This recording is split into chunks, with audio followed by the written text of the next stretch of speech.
Yo, what it is, man, this is over a different perspective, and if you tuned into this segment, then you tuned into a very special segment, man. So we finna talk about how the odds always been against us in St. Louis, man.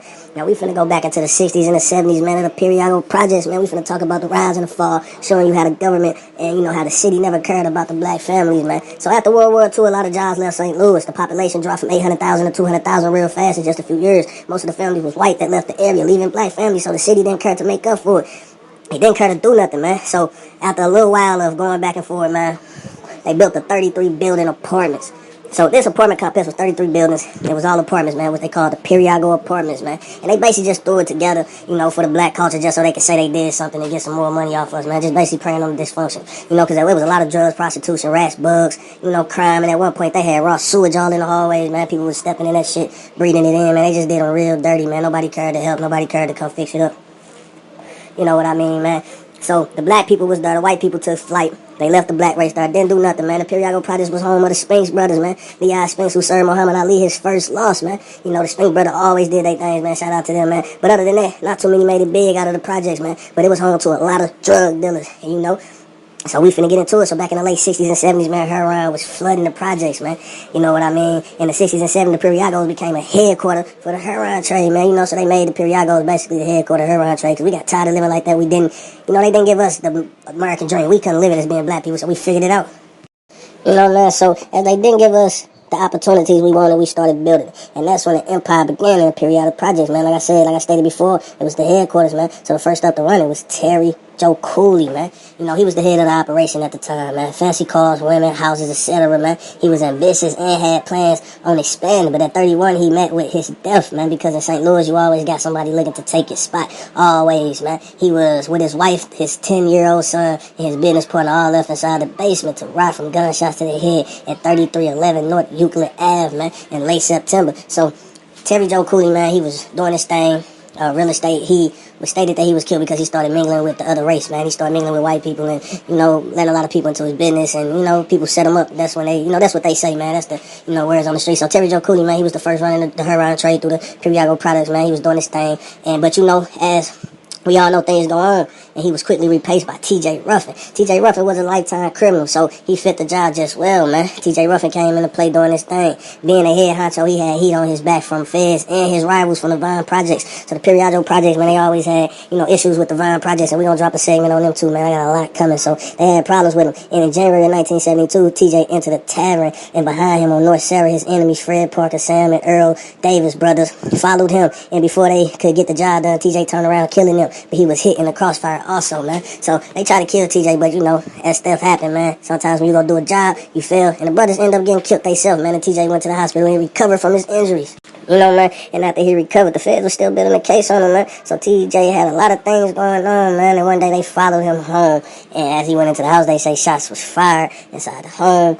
And the police shot some tear gas, which caught fire. They ended up burning, man. They bodies with charcoal, but the autopsy also proved that she had died from a gunshot wound before she burned, and he died from a gunshot wound before he burned. So somehow or another, man, somebody shot somebody inside there, but they didn't die from the fire, but they did, get burned, man, to death. So, man, rest in peace to TJ. He did his thing, man. He was running the Pruitt-Igoes, man. And at that point, man, the Pruitt-Igoes had been destroyed, man. Two of their major leaders was killed, man. But, in the streets, man, things must go on. And next to take place was Nate Sludge, man. He was a suspect of many unsolved murders. And one day he was in his car, however, whoever killed him, he must know him, because they asked him to roll the window down, and they fired into the car. Nate died instantly, man. So, right after TJ, Nate took spot, man, who was a well-known criminal, man. We gonna drop a segment on Nate. I'm gonna drop a segment on all these people, but we just talking about who took leadership in the Pruitt-Igoes right now, man. If y'all know something, man, tap in. I'm always willing to hear more, So at that point, Nate Sledge was killed, man, by somebody we must knew. They asked him to roll the windows down, fired into the car. So his reign in the Pruitt-Igoes didn't even last that long. So we move on, and after that, the notorious Fat Woods took the leadership of the Pruitt-Igoe Projects. Now, everybody loved Fat Wood, man. He was a lifetime criminal, though. He was trafficking heroin from St. Louis, Chicago, and Indianapolis, man. The community loved him, though, because Woods would pay people rent when they didn't have it. He took care of the people, man. So it took the feds a long time to build a case up on Woods, man. And a lot of people couldn't kill him because people loved him. He took care of the community, man, like a real boss was supposed to. So shout out to Fat Woods. Man, and the feds never gave up. They kept coming at Woods till they got a solid case on him, man, giving him 30 years at only 27 years old. And Fat Woods leadership and reign in the Pruitt-Igoe Projects was over, man. And they got together with the IRS, because it was also said that he Schemed the IRS out of millions, man. You know, he was being investigated, so they came up with a strategy, man, to take him down, man. And then, you know, they got him, and they sentenced him to 30 years at 27 years old in Fat Woods. No longer was running lead of the Pruitt-Igoes, and at that time, Jerry Lewis took leadership, you know, who was taught by his brother Jimmy Lewis, who made him into a kingpin, who taught him the game, man, you know, and everything he knew. But one day, Jimmy Lewis was killed on the courthouse steps right in front of Jerry by somebody named Lil Rob, man. It was retaliation for a robbery that took place. You know, Rob was caught where he served his time, and when he got out, he was shot 3 times in the head, and he was only out for 2 days, man. So after Lil Rob killed Jimmy, he did his time. He got out, and he was killed 2 days after being out, man. So Jerry Lewis was taking over fly women cars, going to fights. Man, he was doing his thing. He was locked up, and when he got out, he turned Muslim. Then he got his act together, building with politicians in the mayor. Jerry was on his way to big things, so the feds stepped off on him, but they were still going hard because they had a little feeling that Jerry wasn't just out the game in the IRS. And the feds came together and came up with a strategy to get Jerry, man. The feds were still building a case on him because he didn't leave the game alone, and the witnesses kept coming up missing. The Lewis Bay trial lasted 7 months, and it was the longest in Missouri history, man. You know, man, Jerry Lewis was sentenced to life in prison, where he remained innocent to this day for racketeering and conspiracy for murder. After Jerry, the Pruitt-Igoes was pretty much at its peak, man. And in 1972, it was demolished as many residents scattered over the north side, setting up drug house trafficking and getting things going on the north side of St. Louis. Because we're going to get deep into this story, man. I just wanted to get y'all the rise and fall of the Pruitt-Igoe projects. And if you know more, man, I ain't get deep into it, which I'm going to get deep into it when I get into, like, the Fat Woods story, the Nate Slade story, you know, the Jerry Lewis story. I'm going to get deep and y'all going to understand. And we're going to bring it all together, man. You know, but this is just giving you who took leadership of the Pruitt-Igoe projects. What happened, how they died, how they got locked up, how the feds came in. They was getting millions, man. You know, because look how they did them, man. They put them in rat infested. Sometimes raw sewage was all over the stairs and the houses, everything, man. Prostitution, drugs, they didn't incur no money, and they had to get it going the best way they could, man. So salute everybody, man. And that's the rise and fall of the Pruitt-Igoe projects, man. These different perspectives. I'm out.